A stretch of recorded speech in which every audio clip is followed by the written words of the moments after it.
Halo guys, berjumpa lagi di channel Kak Bagus. Semoga kalian selalu dalam keadaan sehat bersama keluarga. Saat ini, mungkin banyak yang bertanya termasuk kita, bagaimana bisa terbentuk kawah atau lubang-lubang besar di bulan ya?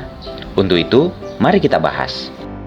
Kawah yang terbentuk di permukaan bulan disebabkan oleh beberapa hal ini teman-teman. Penyebab pertama adalah karena adanya tumbukan atau tabrakan yang terjadi pada permukaan bulan dengan benda ruang angkasa lain, seperti asteroid.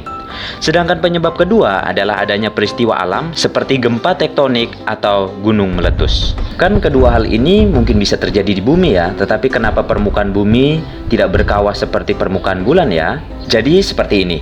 Meskipun bumi dan bulan sama-sama diselimuti oleh atmosfer, tetapi ketebalan atmosfer keduanya berbeda ya teman-teman.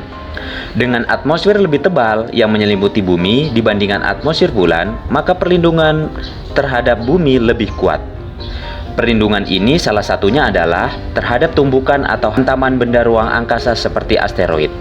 Sebelum mencapai permukaan bumi, biasanya asteroid akan habis terbakar, terutama yang berukuran kecil.